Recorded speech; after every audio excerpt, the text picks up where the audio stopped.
Well, welcome, folks, to the 700 Club.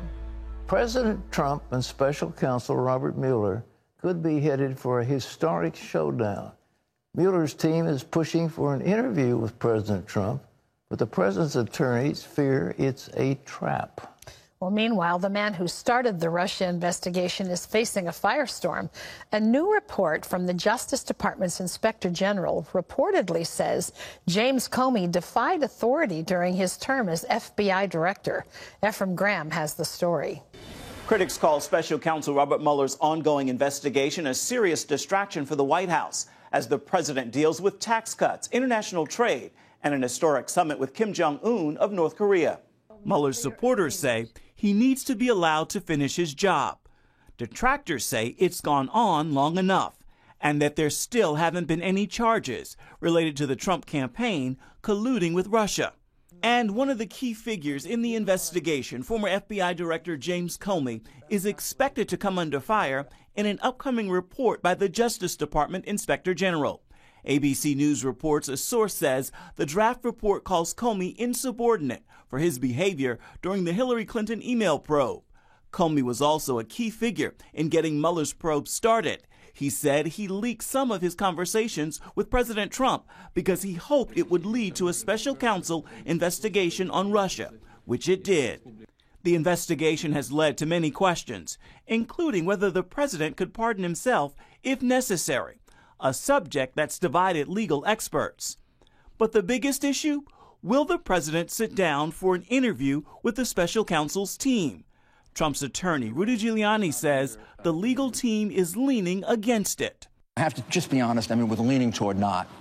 But look, if they can convince us that it will be brief, it'll be to the point, there are 5 or 6 points they have to clarify, and with that we can get this over, this long nightmare for the American public over. But if Mueller subpoenas President Trump to testify, it won't be over because Giuliani's team will fight it. And that could lead to a long legal battle, possibly going all the way to the U.S. Supreme Court. Efrem Graham, CBN News. Well, yesterday I spoke with President Trump's attorney, Rudy Giuliani, who's in Jerusalem on a business trip. We talked about the questions surrounding Mueller's legal team, why it's time for them to wrap up their investigation, and how it got started in the first place. Here's a look. I have a hard time understanding how a Justice Department can rise up against the President of the United States, how Rosenstein and these other guys can bring a special counsel, and they're all supposed to be reporting to the President. Can you explain how that works legally? I don't understand it. Well, the reality is that, first of all, the Attorney General recused himself, which, as you know, the President doesn't think was the right thing to do. And certainly, if he was going to do that, he should have told the President before the President appointed him. Yeah. So you could have gotten a person without a conflict on a significant case. Secondly, Rosenstein has made a lot of bad choices. I think Mueller was a bad choice since he had been rejected as FBI director. Also, is a good friend of James Comey, who was the person who engineered this whole thing in the first place. And then Mueller went ahead and hired very, very partisan, over-the-top Democrats to do this job, including one that donated $35,000 or $36,000 to Hillary Clinton. That all amounts to a situation where you can't fault the president for feeling that he's not being treated fairly. And as I've kind of watched this case, I get the sense that that's true. So we're going to try to get this over with as fast as possible and put a focus on the special prosecutor or independent counsel, get his report out right away so we can rebut it. It's been alleged that his appointment is somehow tainted, that the FBI is tainted because of some of these emails back and forth between FBI agents, that they were tilting toward Hillary and trying to undermine Trump. Is there any of that you have discovered? Well, no, because they haven't shown us those documents. So here's what we get. They started a counterintelligence investigation. We don't know why. They did utilize what they have to admit are spies that then were inserted into the Trump campaign and infiltrated the Trump campaign. They got information from them, but they've kept that all secret, never disclosed it to the House, the Senate committees that are there for that purpose, never disclosed it to the president, and refused to disclose it to us. Now, Pat, I mean, we've been around long enough to know there must be something wrong with it if they refuse to disclose it. They say there isn't.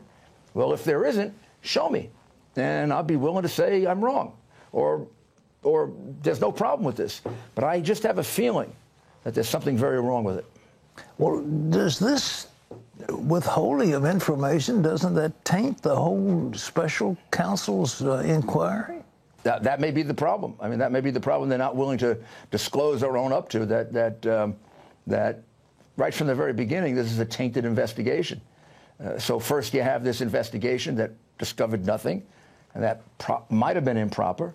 And then you have the Comey leaked memo that was illegally leaked for the specific purpose of getting a sort of reaction of an independent counsel. You know, if somebody was working for me and he was like a vice president and he hired one of my avowed enemies to destroy me, I think I would have wanted to fire him. Is there any chance they can get rid of Rosenstein? He looks like he's a bad guy. I think right now we're better off getting the darn thing over with. Let them put out whatever they're going to put out. I don't think it's going to be terribly damaging, or if it is, that it'll be persuasive. They've gone through 1.4 million documents, 28 witnesses, haven't come up with any evidence of so-called collusion with the Russians.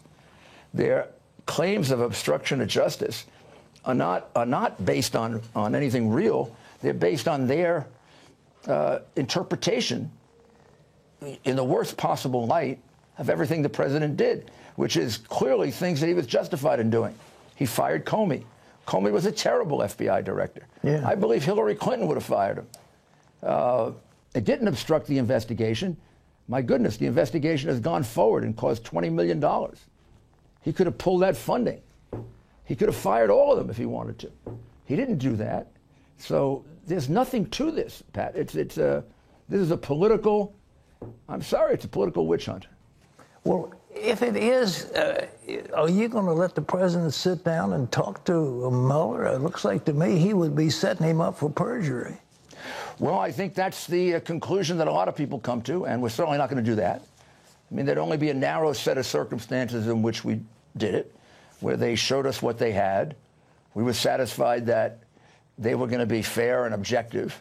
And so far, everything that has happened, including that Spygate investigation, gives us a feeling that we're walking into a trap. So we're not going to do that. And we don't believe they have the power to subpoena him. The Office of Legal Counsel in the Justice Department has written a memo saying that they don't. It was written during the Clinton administration. It's governed the conduct of the Justice Department all throughout these years. And it binds Mueller. So we don't have to testify. And I think in this situation, we can prove our innocence without it. Well, wasn't he given a mandate in a written letter by Rosenstein that limited the scope, and then every time he wants to expand the scope, he gets another letter from the Justice Department? Can they just stop that? That's exactly what happened. This began as an investigation of collusion. Somehow it's branched out into, since they found no evidence of collusion, you would think they'd stop it. But instead of stopping it, because they hope to circle back, I guess, they started with Manafort back in 2005. They're prosecuting him for something in 2005 that has no connection to President Trump. The situation with Flynn, the FBI concluded he had told the truth. How they got him to plead guilty, I have no idea what they did to the poor man to get him to plead guilty. Maybe threaten his son. And then and he has no evidence against President Trump, nor has he offered any. And then they started with the president's lawyer, invaded his office, and he has no evidence against the president. If they decide to follow those all up, they'll be going on for 3-4 years, all to no avail, and after millions and millions of taxpayers' dollars, which is why I think we have to demand that he put up or shut up, because we can answer anything he has. Rudy, how legally can you shut him down? Is there any way you can do it?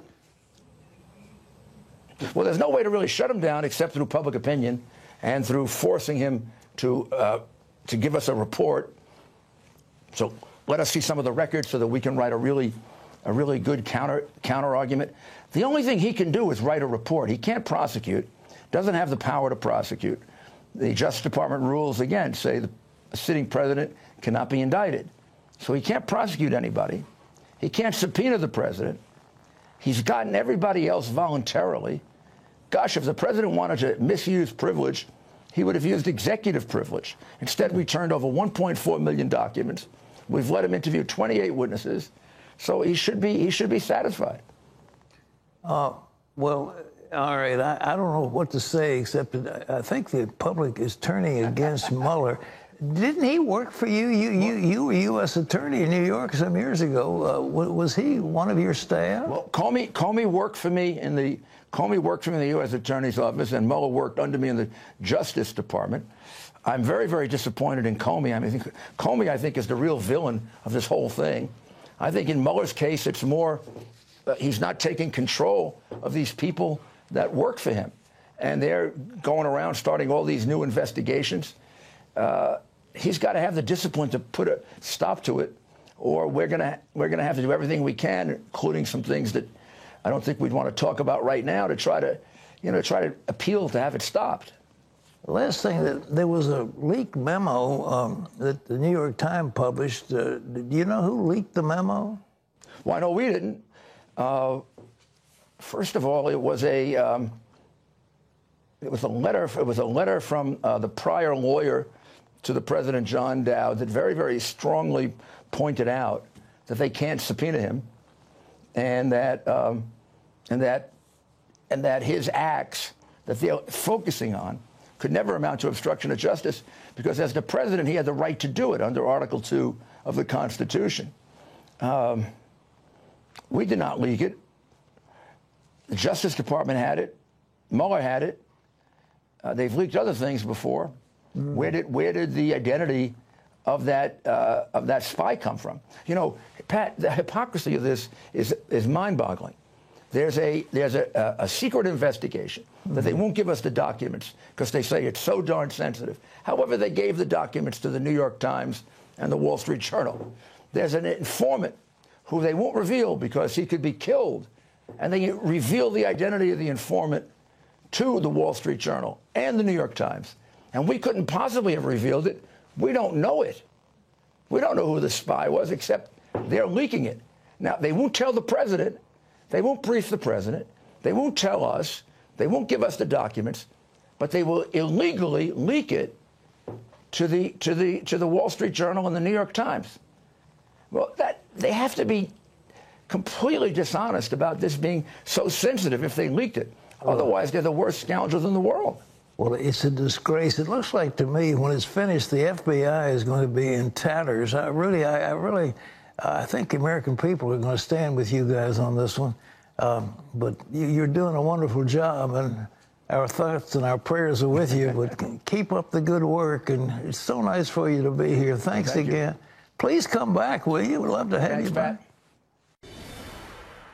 Well, that was interesting. What do you make of all of that? What a hot mess. The fact that, you know, the thing of it is that Rosenstein, that, you know, in the absence of his boss, who had recused himself, he goes off the reservation and hires a special counsel, which everybody knew was disaster for the president, which says that he himself was trying to undermine the president. There's no question about it. And now they say, well, we can't fire him because it's too much trouble. But what they needed to do was to have the Attorney General resign voluntarily, then appoint a new Attorney General who in turn would fire Rosenstein and then shut down Mueller. That's what but it's too late to get that done. And so Rudy's out there, but it's a dilemma. Can you believe you heard it with your own eyes? You saw it with your own, you saw it with your own eyes and you heard it with your own ears. What he was saying, what a dilemma they're involved in. Well, to the tune of millions. We haven't even seen the end result of this. Millions of taxpayer dollars for nothing. Could you imagine having to sort through 1 million+ pages of paper? I don't personally think that's very possible. Yeah. Well, they had to do it. All right.